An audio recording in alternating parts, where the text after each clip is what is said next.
riders, welcome back to Sam's Bikes, where you know we only talk e-bikes. And what a beautiful place. We're in Lake Garda checking out the brand new TQ-HPR60 motor on the first ever Yeti SL. And in this review, we're going to obviously check out what is new with the TQ motor, how does it ride out in the trails, what the range is like, and what battery options are available. And of course, how the new MTe rides out in the trails. And before we crack on with the review, a massive shout out to Schwarby, the long-term sponsor at Sam's Bikes. Without Schwarby, Sam's Bikes is not possible, full stop.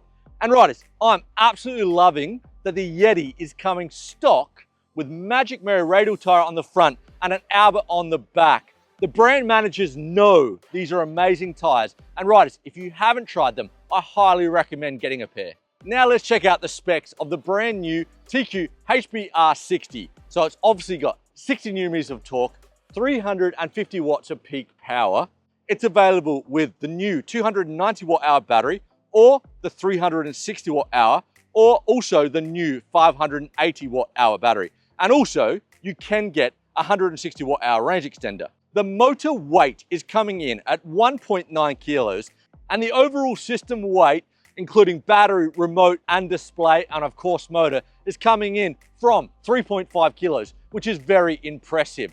And obviously you can't test an e-bike motor without an e-bike. And this is no ordinary e-bike. This is the brand new SL from Yeti, the MTe, and it's an absolutely beautiful looking bike. We're rolling on 29ers, but it is also mullet compatible. We've got 160 to travel up front and 145 in the rear with the 650 suspension platform. And of course, we've got the brand new TQ-HPR60 motor, and it's coming with either a 290 watt hour battery or a 580, which I've been testing.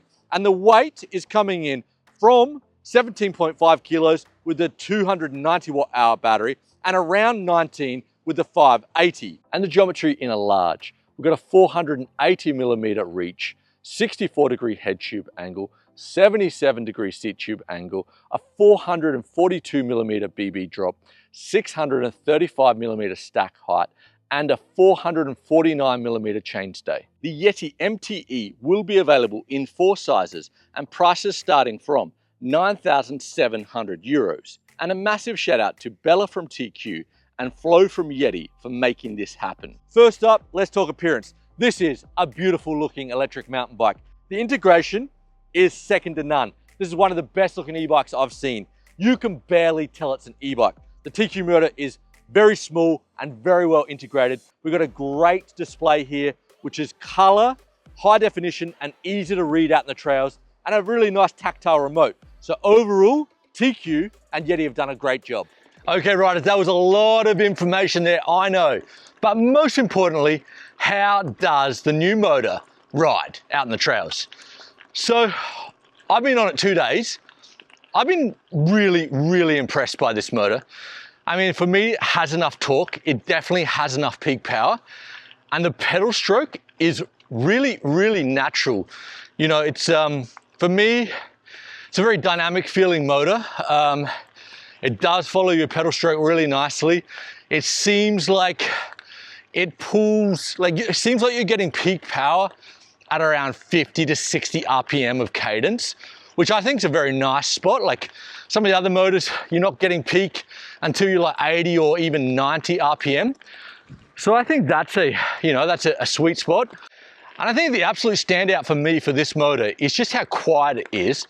So let's do a sound test. So I'm going to turn the assistance completely off. So you can just hear me and the fire road. That is in Assistant 1 or Eco.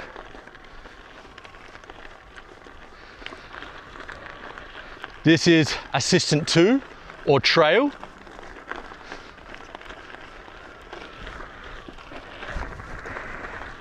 And lucky last, Turbo or Assistant 3.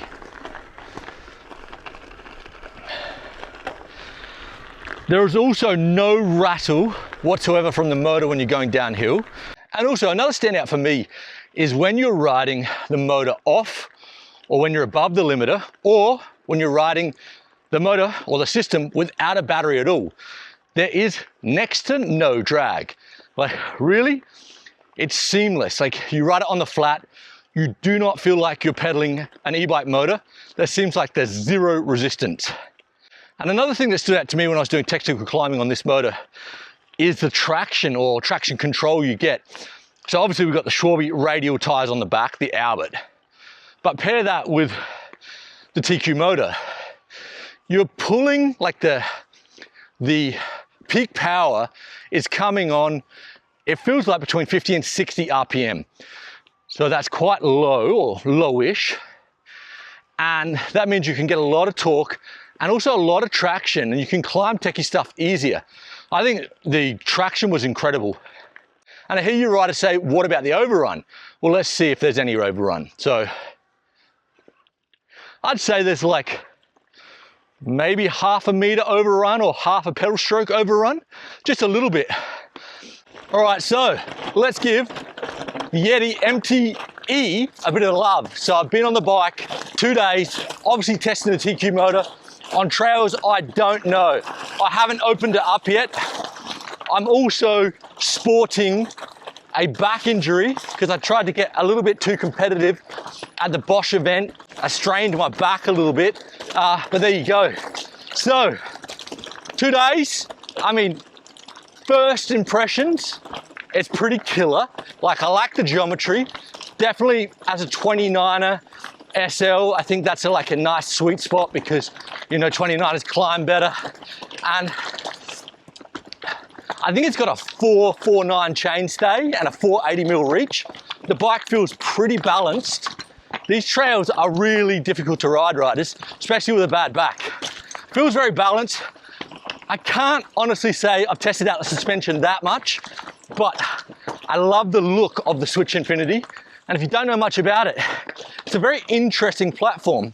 It kind of feels a little bit like a 4-bar, but then right at the end of the end stroke, it ramps up, perfect for an e-bike. So yeah, the Switch Infinity is a really interesting suspension system, and I actually know a few journalists that have tested it, and they have raved about it. And you know, like if I wasn't injured and I really just need more time on this bike, but my first impressions are, love the geometry, love the weight of it, also the big 580 watt-hour battery coming in sub 20 kilos. I mean, I can definitely understand why Yeti has made this bike. Definitely fits in. I can imagine, like, I mean, it's a beautiful looking bike. You know, it's very minimalistic. I could definitely see a Yeti rider or someone looking to get an SL that doesn't look like an SL with a big battery. This ticks a lot of boxes. Now let's talk range and battery options. So for the last 2 days, I've been riding the Yeti with a 580 watt-hour battery, and I've been really happy with the range. We did some big rides, never came home with a flat battery or had range anxiety. You know, for me, I'm loving to see TQ have added a 500 watt-hour battery to the lineup because you can really choose what battery you want. So in the lineup, as I said before, we've got a 290 watt-hour, we've got a 360 watt-hour, we've got the new 580 watt-hour, which I've been testing, and you also can get the 160 watt-hour range extender. So it's a very versatile system. You choose how heavy you want your bike to be or how much range you want out in the trails. And also, riders, it's worth noting, you can take the battery out in the Yeti without dropping the motor. It's pretty easy. And you can actually get the 160 watt-hour range extender and fly with it. One of the only e-bikes you can do that with. So what are the improvements over the original HPR50? Well, obviously we've gone up in torque and peak power. So we've gone from 50 newton meters of torque to 60 and from 300 watts of peak power to 350. TQ have also improved the efficiency of battery use, so we should be getting more range out in the trails. And the motor is even quieter, which I can confirm. And they've added a high resolution color display. So where does the new TQ motor fit in the e-bike market and who's it for? Well, I think the new TQ motor is a beautiful looking minimalistic system that is very stylish.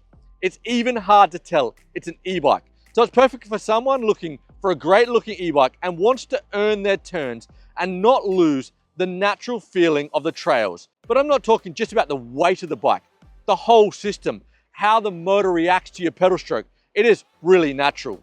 Also, it's perfect for someone wanting a lighter bike that maybe lives in an apartment building or needs to put the e-bike on their bike rack. I also see it perfect for the road bikes out there or the gravel e-bikes, because obviously it's a very minimalistic system. And also it's got next to no drag when you're above the limiter, perfect for those style of bikes. So I think the new TQ system has a lot of uses or applications in the bike industry. So there you go, riders. That was my mini review or first look of the TQ-HPR60 motor.